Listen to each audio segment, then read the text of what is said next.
Hello everyone, welcome to the SMITE Comprehensive Guide to Martichoras, who, I believe it's Martichoras. I keep calling him, I just call him Marti, basically, by nature here. I'll be referring to him as Marti for the rest of this video, so just keep that in mind. We're friends like that. But anyways, I made a comment at the end of my Atlas, my comprehensive guide to Atlas, War Flag, Start, and Conquest, and I wanted to talk about Marti because I've been spending the past 3 days testing a variety of things on him. I'm not diamond with him yet, so fair warning on that. But I've been doing a lot of extensive testing on Marti, and I wanted to sort of show you what I actually meant by that, because not a whole lot of people are really familiar with Marti, something I'm constantly reminded of when I see people build Bluestone Pendant on him, something I will talk about. But first, I really quickly want to cover his abilities. Now, in an unusual case, I'm going to cover his abilities in reverse order. I'm going to start with his ult and move to his passive. This is partially because the way his auto attacks work, as well as his passive, are a bit odd, and his ult is, frankly, the most straightforward thing about him. Now, his ult is just him flying up in the air and belching out acid of death. Now, you'll notice that that damage was increasing over time. This is because each of those shots does decrease the physical protection of the target by 5% per shot. There's a maximum of 8 times. Right, so you can, by maximum, you can reduce that to 40% total. Right? Which is fairly helpful if your team is fairly heavy on the physical damage side.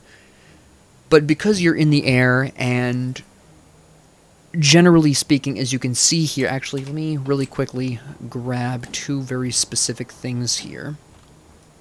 I want to grab this light blade, and I want to grab not the Morning Star, that's not what I need. That's 15 power. 10 power. Oh, here we go, a straight up 10 power. There we go. I can't believe I forgot that. Now, the reason why I wanted an item that gives 10 power is because I can very easily demonstrate to you what the scaling is on these. Now, for his ult, that is only a scaling of 20%. It really doesn't hit hard. Yes, there are 12 shots, but each of those shots is very light on the damage, okay? This is primarily used, at least in my experience, to confirm kills on enemies under tower, right?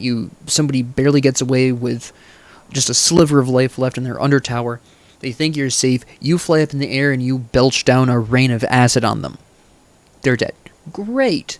This also makes for an emergency attempt at avoiding large amounts of ult damage. For example, just yesterday I used this to avoid a Vulcan ult while simultaneously maintaining damage output. Not quite the same damage output as my auto attacks, but we'll get into that. But it's used for things like this. It's not really something you're going to want to initiate with. It's not really something you're going to be using just randomly in the middle of battle for bonus damage, because it really, again, doesn't hurt that hard. There is, again, a justification for using this in the middle of a team fight to help your physical allies do more damage, but then, in that particular case, Executioner achieves the same thing but more consistently, and I will talk about that. Now, Stalk Prey is fairly interesting because it basically just busts out this patch of grass here that you can hide in. You get extra venom stacks, which I'll talk about in time. We're going to leave that one alone for a second. You get a movement speed boost in here as well. You can see and then you keep that movement speed boost for a little while, and then, actually it'd be most exemplified doing this. Watch as my speed cuts off. You can see it's not terribly noticeable, but you can notice a change in my movement speed when that effect ends. Right? We'll do it one more time so you can visually see it. Boom, boom, boom. Oh, I'm still in the fountain, so I have the increased speed from the fountain. Alright, what we're going to do, hold on. Right? Increased movement speed, increased, gone. You can visually see that change. Now, his second ability is fairly straightforward. On impact, it sticks into the target, hit it with your auto attack or your first ability here, and it will root them. If you miss it, then it becomes basically a mine, where you can hit it and it'll explode, dealing damage to all targets in the area. Both are fairly useful. I prefer the root effect for fairly obvious reasons, but there's 2 different ways you can use that. This, of course, is just straight up damage. The trail, deals damage over time, and also slows enemies. Alright. Now those are the simplified parts of Marti handled. Let's talk about his auto attacks. Now you'll see here, basic supply Venom, dealing 5% basic attack power over 2 seconds. The initial hit applies 4 stacks. Hits refresh and increase damage by 1 stack, max 8 stacks. Alright, so basically, it would have been easier to just, and it's probably an easier description to say, you have a maximum, well, I'm not going to try to oversimplify this because of the way they phrase stock prey, but that's not the clearest definition of this effect I've seen. They could probably do some work on that wording. Now, the point here is, every auto attack poisons the enemy. You can see for 4 ticks that it was doing some damage after the fact, and you can see I'm increasing the damage of the Venom by up to 8 times. Now this is 8 because of my power and my basic attack power right now, right? So that's lovely, and then when I stop shooting, it's 4 more procs after the last shot hits, okay? Now that is very specifically 5% of Marti's basic attack power. That would be the 86 to the right of the fist. That is your basic attack power if you didn't know.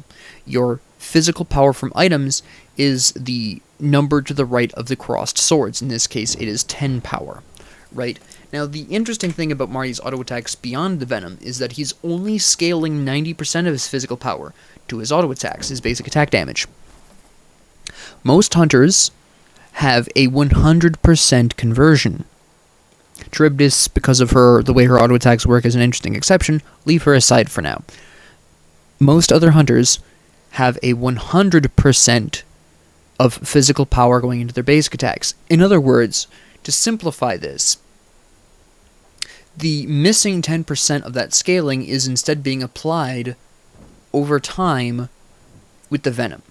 But the Venom is based off of your basic attack power, so anything that increases your basic attack power will increase your Venom, but if it's not regular old power, it won't increase, well, it'll still increase your basic attack damage, obviously, but it won't be quite as problematic. Now, the reason why this matters, I'll get into that in a bit. Really quickly, before I get into why that matters, let me talk about Monstrosity, the passive, really quickly. And this is what I was referring to at the end of the Atlas episode when I was talking about why I don't like Heavy Executioner on Marti. This passive, alright? Now this passive, every 100 hits or kills or assists you get, and hits from anything, is going to increase your ferocity passive. There's basically 2 passives here. Do you see that red bar above Marti's portrait? The one with the mini Marti, the little red bar there, it's partially filled. Well, when that fills up to maximum, which happens anytime you deal damage from your ult, from your first ability, from your second ability, from your auto attacks, actually everything short of your Venom will increase that bar. When that reaches maximum, you get an attack speed buff, and how big that buff is depends on your level. It ranges from 15% at level 1 to 35% at level 20. And you'll see where I'm now currently with that gem lit up, I'm at 1.5 attack speed. When that fades, watch how much my attack speed drops. And keep in mind I have no items right now, which is why I sold that item in the first place. I go back down to 1.18, the level 20 Marti's baseline attack speed. Now for this reason, now keep in mind, 0 items, I hit 1.5 attack speed with that effect. By building Heavy Executioner on Marti, you are basically removing your own passive, right? Now there is still another part of the passive, which is Monstrosity. Every single time you trigger Ferocity, you get a stack of Monstrosity, which is a permanent stack. It gives you 1% basic attack and ability lifesteal. So eventually you're healing 30% of your damage off of both your basic attacks and your abilities. This is also important to how I approach building Marti. Now, this is also why people tend to build Marti a bit oddly compared to a lot of other hunters. However, this is due to them not necessarily fully understanding how Venom works here. What do I mean? And this is what I was really talking about. When I see people building Bluestone Pendant on Marti, a lot of people build this because they read, let me grab this really quick, because they're reading the Monstrosity passive, and they're seeing the physical ability lifesteal, and they're like, oh, he's an ability-based hunter. Not really. See, the problem with building Bluestone Pendant on Marti is, we're going to use a stationary target for this. Each of these abilities, no matter how many times it hits, only procs Bluestone once for the four hits, right? The 2 seconds, 2 procs per second, 4 hits total, okay? Because in case you're unaware, most damage over time is done in ticks. Each tick is half a second. So in most abilities, there are exceptions to this rule. In most items and most abilities, that is 2 hits per second. If it specifically says 1 hit per second, that is a slower proc than average. The average is 2 hits per second, just so you're all aware. Anyways, so you're activating this no matter how many times that target is hit. You'll see, even though he's still standing in it and proccing the poison trail damage, he still only procs the Bluestone Pendant once. That's it, no matter how many hits. Alright? So if you blast your full, let's say you do this, right? And you got that, and you proc it again, that's 3. And then you're landing this. That's it, right? That's 1 proc per. This, of course, being the grass. By the way, I forgot to mention, when you're in stealth like this and you land an auto attack, that is building out the full 8 stacks, the full maximum venom. Alright, and then any subsequent auto attacks is just refreshing that duration. That's all it's doing. Okay? Just so you know. But that's, yes, Bluestone Pendant is giving you 15 power, but again, we don't necessarily full scale off of power. We're actually missing 10% of our scaling compared to most other hunters. So when I build Marti, at least as a hunter, I'm working on some other theories behind the scenes, but all of my testing so far has been as Marti as ADC hunter type build. I've come up with 2 starter items that I'm particularly fond of, and I'm going to show you my personal favorite first. My personal favorite is Gilded Arrow. There are 2 reasons for this. One, I've found crit builds on Marti to be absolutely gross. I will go into more in-depth on that in a bit, but the bigger reason here is that 20 basic attack damage boost. This means that full 20 damage is going into his auto attacks and his venom. Okay? If I'm building Bluestone Pendant, only 90% of that is going into my auto attacks. Alright? So that is actually only giving me 13.5. I'm going to round up to 14. That's only actually functionally giving me a 14 damage increase. I get 6 more damage per auto attack out of Gilded Arrow. Okay? That's the first thing. Now the second thing is, no, you're not going to kick me from a jungle practice match. Get out of here. The second thing is the MP5, the 7 MP5. That is 7 MP being restored every 5 seconds. Alright? Now, Bluestone Pendant has 10 MP5. You can phrase this 2 different ways. It's 10 mana being restored every 5 seconds, or, to math it out, 2 mana every second. 2 additional mana every second, right? Either one of those 2 expressions mathematically demonstrates what Bluestone does. And this is, of course, 3 less mana every 5 seconds. But every time you secure the killing blow on a Golden Arrow victim, let me go into the lane minion thing to demonstrate. You probably know this, but just in case you don't, that good old Golden Arrow here, every time I hit that proc, every time I kill that minion specifically, I get 30 mana restored, and I get an attack speed boost.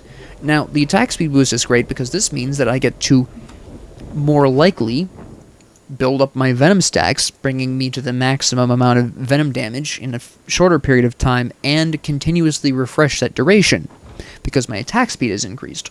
So for these reasons, I'm very, very fond of Gilded Arrow, and because of that venom, you are actually more likely to get the finishing blow on something. The minions are whacking away at each other, your venom is also proccing, so in most cases, not all the time, but in a lot of cases I've seen where the venom will finish off a low HP minion, and I'll get that credit for the Gilded Arrow, whereas with other hunters who don't have that damage over time attached to their auto attacks, they might not get the shot to the minion in time, and some random minion on your side, or an ally, will kill your Gilded Arrow proc. and you won't get that mana back. But Marti doesn't really have that problem as much because of his Venom. So for these reasons, I'm really, really fond of Gilded Arrow. Now, this isn't to say that I don't also pay attention to his abilities. In fact, when I stack on Marti, I approach Marti with the Glorious Transcendence. Now, there's a couple of reasons for this. One, as mentioned, he does, in fact, get a fairly impressive amount of damage on his... lifesteal on his abilities, just from his passive on Monstrosity. Which, again, as the match goes on, goes from 1% after your first Ferocity trigger, all the way to 30%. Which is a really nice deal. So we're not looking to outright ignore our abilities.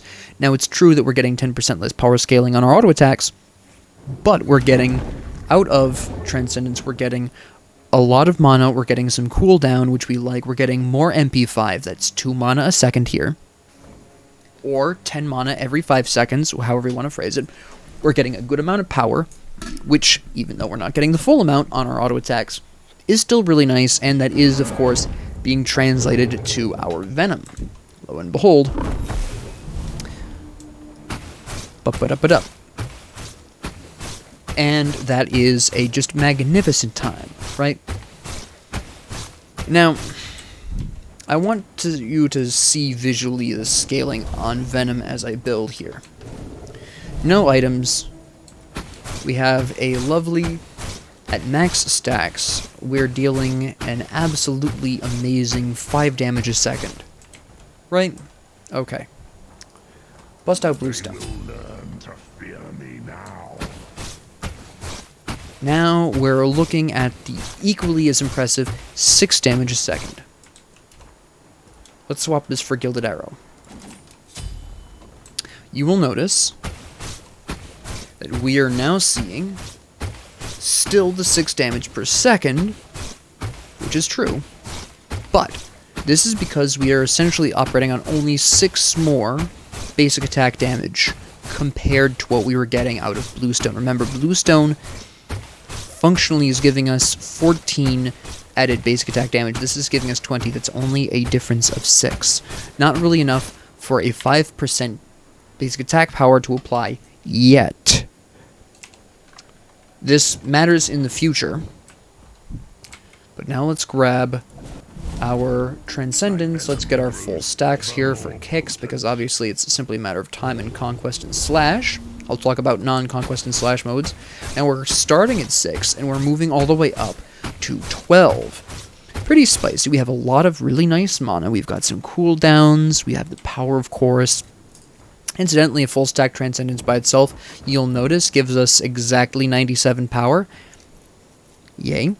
Right? Wonderful. Now, this also happens to include his personal mana, so that's just 97 baseline, full stack Transcendence, ignoring all other items. Lovely time.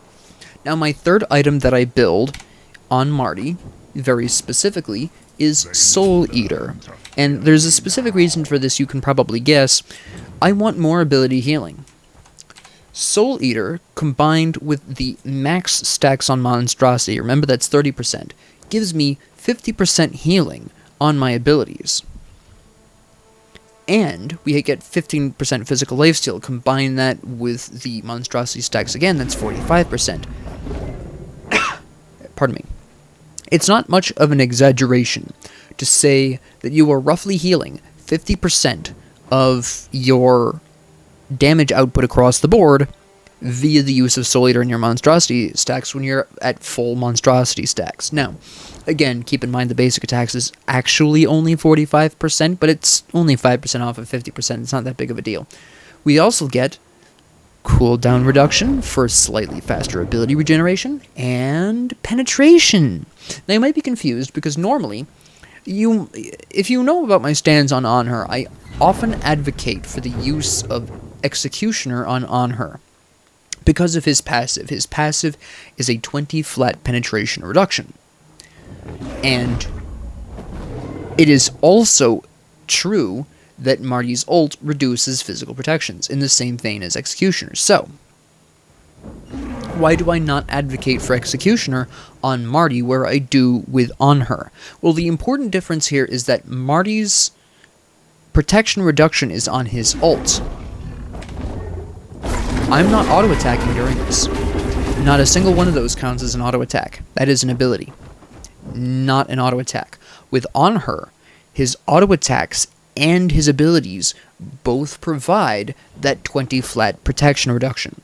So Executioner gives his auto-attacks that extra percentage reduction on top of the flat his auto-attacks are already getting. Marti's auto-attacks don't reduce protections already. Only his ult. While it is entirely possible for you to bust out, for example, let me just bring up Executioner really quickly. Yes, on the one hand, it is very true that busting out Executioner and hitting a target like this, let me just really quickly, I'm not going to evolve Executioner in this particular moment. Let's say we're busting out for our 4 stacks on Executioner, and then we're going to be busting out, hold on, I forgot to do the cooldowns on the ult. Boom, there we go. So, sure, yes, absolutely true, that we can reduce these protections in preparation for the ult, and then boom, we bust out our ult, and now we're decreasing the protections even more. With how little damage each of those shots do, by the time you've belched your 4th or 5th blob, depending on how much of a delay there is between your last auto attack and the ult, the Executioner's worn off. Alright? So only your first... guaranteed, by the time you reach halfway through that ult, Executioner is worn off. Alright? I just really don't find Executioner to be as smooth. For a lot of hunters, and I've said this before, and I'll continue to say it for the rest of the year if the meta keeps going this way. For hunters, I prefer percentage penetration because that affects towers. It does not affect... Executioner does not affect towers. Executioner only affects gods. Penetration affects everything. Okay?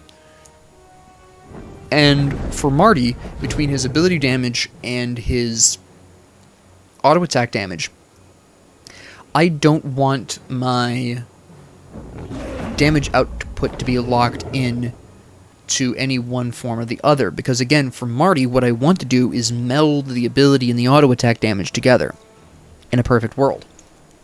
The 10% penetration on Soul Eater doesn't care whether I'm using auto-attacks or abilities, it's 10% penetration across the board. So even though I'm already reducing protections with his ult, that ult is also getting the benefit of that 10% penetration, whereas the Executioner, while it might be there for the first few shots, by 1/4 to 1/2 of the way through, depending on your delay there, it's gone.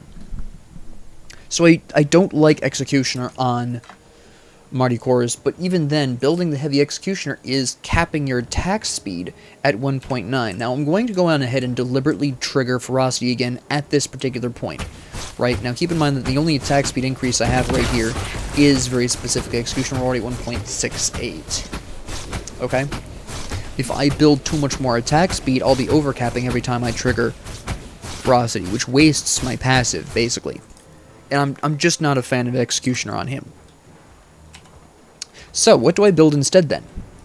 Well, it's at this particular point that my build tends to deviate depending on how tanky the enemy team composition is. Alright? Because this is the really big clincher, so to speak.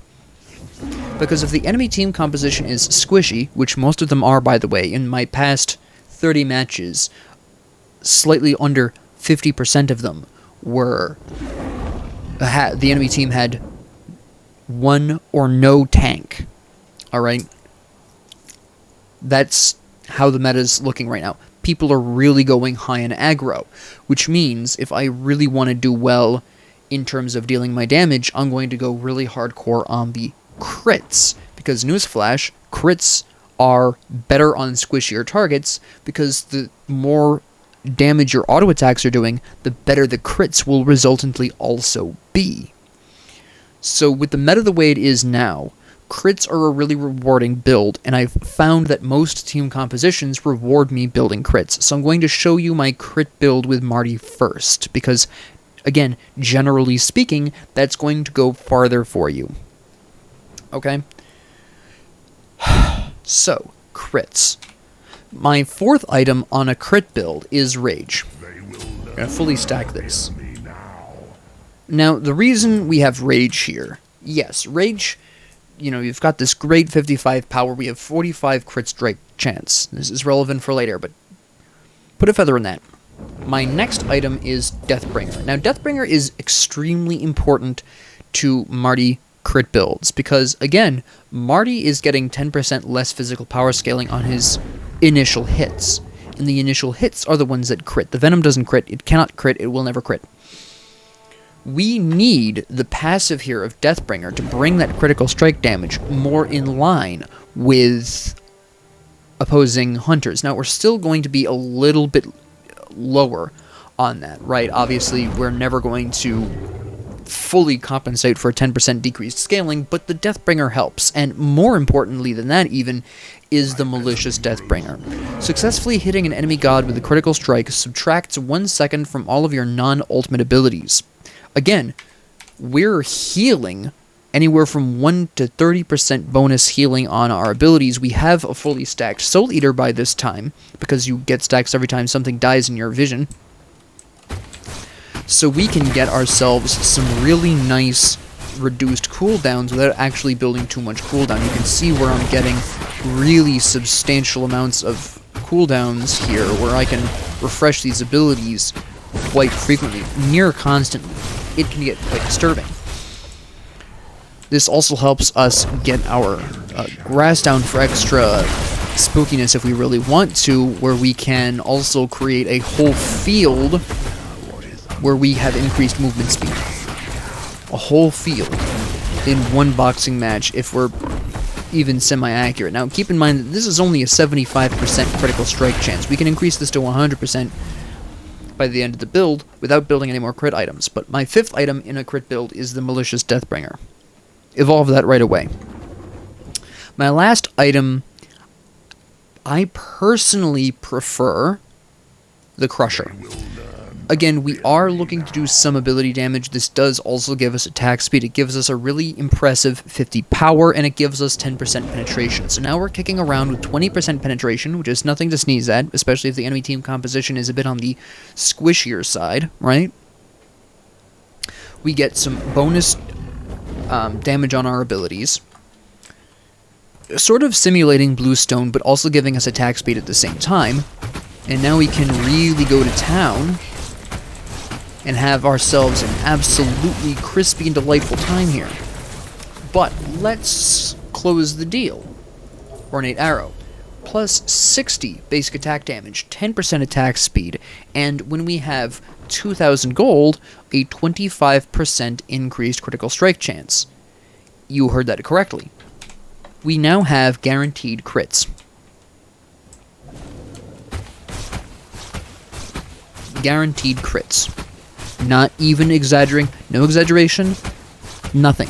In 3 items, you can get guaranteed crit strike. Now, let's get wild. Remember, I have Malicious Deathbringer. Every single one of our auto attacks we hit is reducing the cooldown of our abilities. Every single one. Without fail in the slightest. Guaranteed critical strikes. Let's tear up a Ymir. Yes, he has no items. Keep that in mind.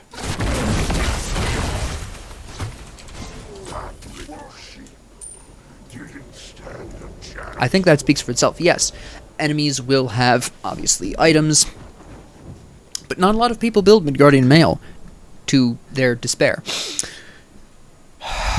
I find this grotesquely and unnaturally effective, for the reasons I hope you can appreciate and understand from here. Now, this is how I like to build crit builds. Again, remember, I have 20% penetration even on this, so I'm still doing fairly decent damage to towers and phoenixes. Let's go on ahead and blast this, which, by the way, this is something not a whole lot of people know about. You can crit bastions, which is a fun time, right? I'm still doing decent damage here. Obviously, it's better with minions, but I can still do this very nearly without minions. I can still full take a level 1 tower with just the 20% penetration. If I had minions, which obviously in real life you would, let me actually summon some minions really quick. Let me grab a tier 1 tower. Ding! And we'll spawn some minions here. Even with the bastions kicking around, we can full clear this, right? Oh, alright. And what if we took out the bastion ahead of time? The bastions ahead of time, right? Take those out. Minion wave comes in. Oh no. Now we're really hooking this tower. Right? Yeah, you're gonna shoot me. 20% penetration for a squishier enemy team composition is just fine. Alright?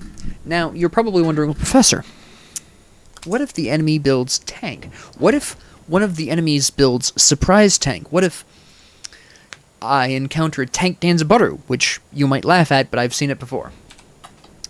What if it's a surprise tank?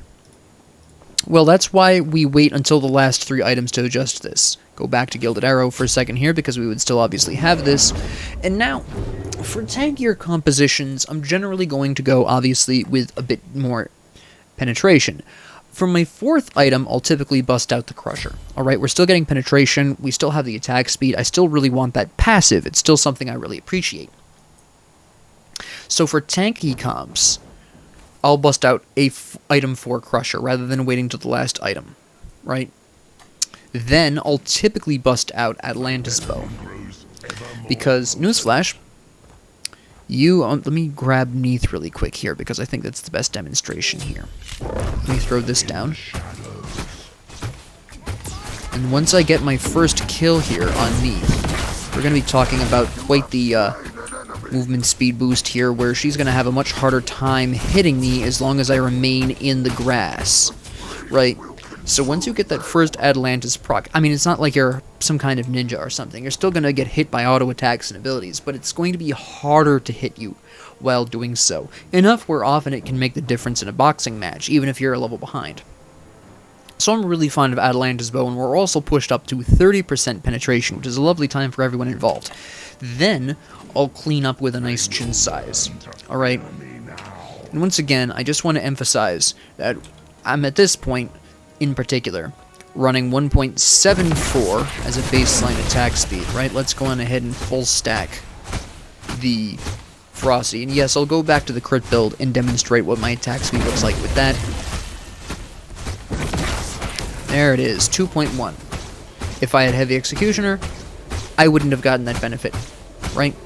And that doesn't even include the Ornate Arrow, which I'm about to do. I'm sorry, it's the Diamond Arrow, which, against a tankier comp, we're getting that 80 basic attack damage, and we're getting an attack speed boost every time we kill an enemy, right? So let's kill Neath again really quick, just so we can have a demonstration of this. 2.5 in 1 kill.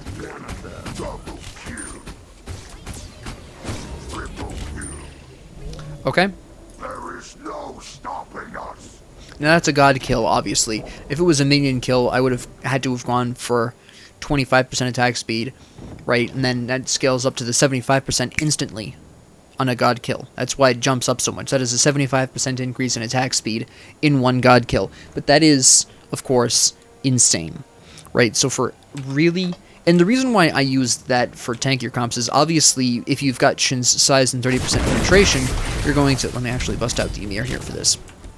Right, we're talking about a really impressive... I mean, right now I have my 1.7 attack speed, right? I've got my lovely... And then we have the Gilded Arrow here, so we're procking all over the place. Yep, there that goes again. Freeze me up. I'm still going to kill you in time. Boom. Right? And I get a max 2.5 attack speed. I'm technically overcapping. If you're really concerned about the overcapping, you could build Silver Branch Bow. I don't typically do so because, quite frankly, I prefer dancing around in my grasp. That's a weird sentence to say. But let's go ahead, and I know people are going to ask, so I'm going to go on ahead and demonstrate. I'm going to demonstrate with Neath because she's faster to kill here.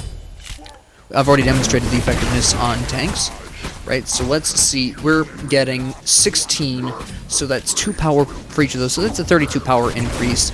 The reason why I'm not a huge fan of this is because, again, while it's nice to have power, and Marti still needs a certain amount of power anyways, let's be really honest, out of that 32, I'm only getting 90% of that, which is like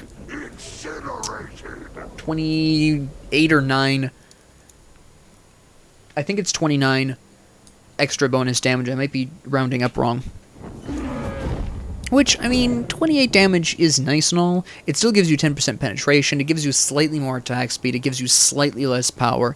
It doesn't give you this nifty little passive that also increases your attack speed, right? But then that doesn't really matter. So it really, for this, it is a matter of preference. If you want Silver Branch Bow as your 5th item, that's fine. It does work. Don't get me wrong. I don't want you to misunderstand me on that. It does work. I just prefer Atlantis Bow because I like to have that decreased move penalty and dancing around and dodging shots and stuff. I find that a bit more effective for how I approach gameplay. And the reason why I prefer that on Marti very specifically is because Marti, in case you didn't notice, he doesn't have an escape. You know, I'm in danger. I need to get out of dodge. All I've got is grass. Yeah, I run a little faster for 3 seconds after I leave that grass. That's not going to save lives. I mean, let's be really honest. You functionally do not have an escape. You have a mild move speed boost that, sure, is noticeable, but not by that much. It's not going to save your life, and literally any assassin will have zero problem keeping up with you. Right? You might outrun a certain number of hunters. You'll outrun some mages. Hubwall would keep up with you in an instant with his scroll of water. Kukulkan will have no problem chasing you. Poseidon will have no trouble chasing you. He just waves his trident in the air for the triple shots, which gives him a move speed boost better than yours. Zip, off he goes, right? I mean, for Pete's sakes, the move speed boost from your grass isn't going to save your life. So for me personally, the Atlantis Bow giving me increased, or let me rephrase that, the Atlantis Bow giving me decreased move penalty at least gives me a slightly better chance of surviving ranged fights, right? Somebody waltzes in on melee, that's a totally different kettle of fish, but at that point you're probably doomed anyways, so, I mean, that doesn't really make a difference. But if you want Silver Branch, go for it. Don't let me stop you. Atlantis Bow is a preference of mine, based on how I approach playing hunters. Alright, but this is generally how I prefer to approach Marti. Now, one other quick thing.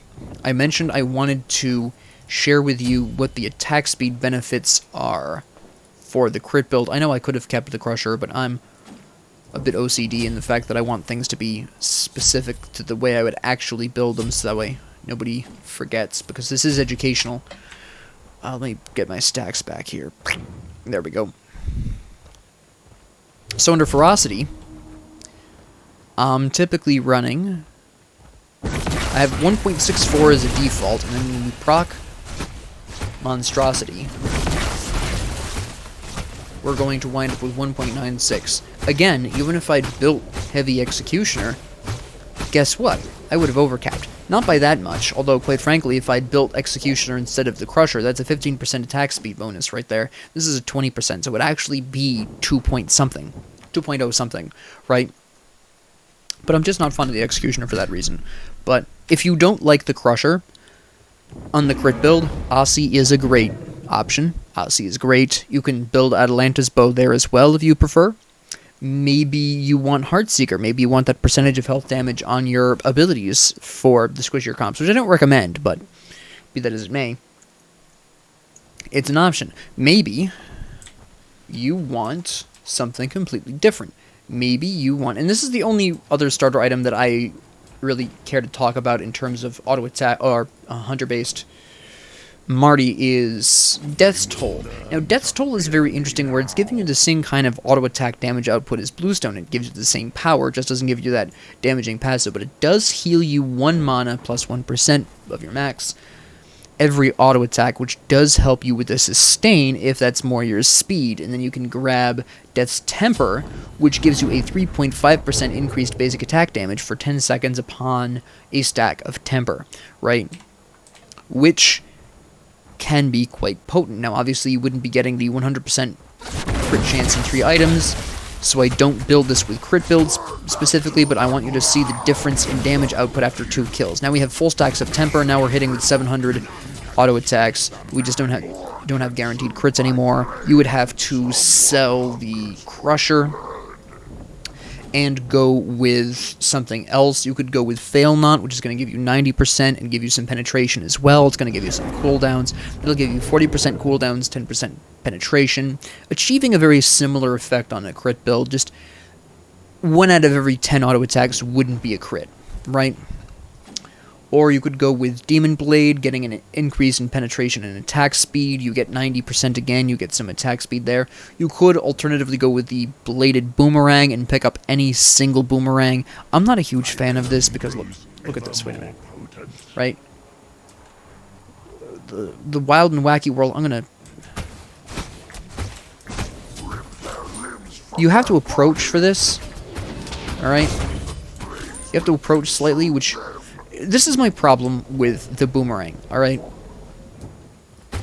I hit this, and the boomerang, I have to move forward in all of these. All of these spawns are in front of you. All of them. Which I've seen get more hunters killed than anything else in the game. If they spawned behind you, that'd be a bit more understandable. I'd probably actually use it if those deployables spawned behind you, or even next to you, but they are always in front of you. Maybe they're off to the side a little bit, which is a bit of a mercy, but not by that much, because they're not so far off the side that, oh no, you know. Now, there is, of course, the benefit here, and this may have occurred to some of you.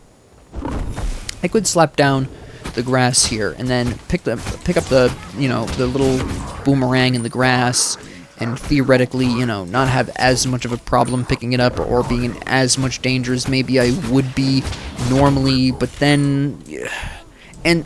with this build, you only need one of those boomerangs to be picked up to get that increased critical strike chance. But, I mean, I just don't like it. I don't like the way the deployables work. I don't like that they're in front of you.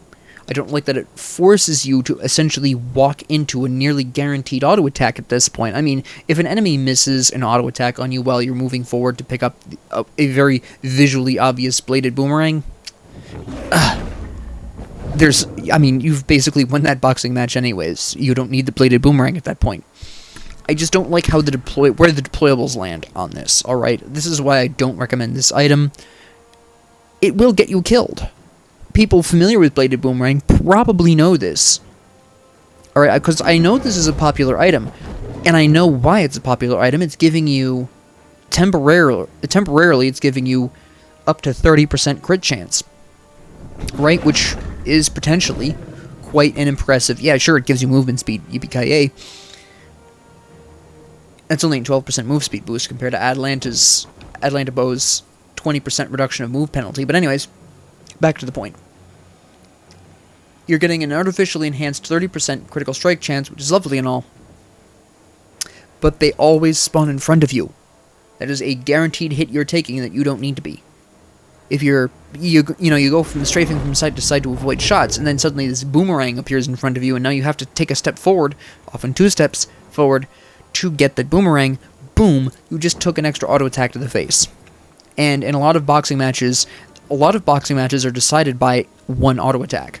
They really are. It goes right down to the wire in a lot of these, and then it comes down to, you know, who misses the first auto attack, and then whoever does, boom, dead, right? That is a guaranteed hit you're taking to pick up that boomerang. In most cases. So I don't really like that. But if you are more fond of Death's Temper, now personally I've found Death's Temper to be a bit more effective against tankier compositions, so if you're really confident the enemy team composition is going to be tankier than average, Death's Toll into Death's Temper might be the better starter item. I still personally prefer Gilded Arrow because it is giving you that higher baseline damage output on your auto attacks. It is going to give you a more substantial bonus because, yes, this is increasing your basic attack power by a percentage as you get the kills, but in most of your, you know, going into a team fight, you're not going to have that, right? But this is constant. This is forever. And it gives you attack speed increase. Like, your attack speed is increased after the kill, which is a lovely time. And once you get your first kill, boom, it takes 2 gods dying, and if you're not right there, if the team fight starts without you, you're not getting those because they're not happening near enough to you. It is a great item. I'm not trying to say that the Death's Temper is terrible. I'm saying it's a little less consistent for Marti than Diamond Arrow is going to be under similar circumstances, okay? So, really the only thing I would have to say, and this is just a reference back to what I said earlier, where I only recommend Transcendence in Conquest and in Slash. In any other game mode, you skip Transcendence because it's going to take too long to stack, and you continue on with the build as normal. Get rid of this. Right, let's say, let me bring this up to here. You don't have time for this, you build the rest of these as normal, you build your Crusher as your 5th item. Your last item, I would recommend Asi if the enemy team is very damaging. This is particularly useful in Arena, where the fighting can get really intense, and as a hunter you may not be able to keep that distance as easily because Arena. So I find Asi very helpful in Joust and Arena, which is usually where I build this. Or again, if the enemy team composition is an abnormally tanky, Atlantis bow, Silver Branch bow, what have you, whichever one of the two you prefer, depending on how tanky the enemy team composition is. But that is what I've come up with on Marti so far across 3 days of testing.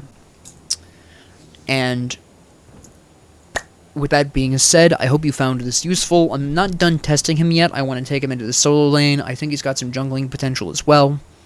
That's something I'll figure out as time goes on. But in the meantime, thank you all very much for joining me.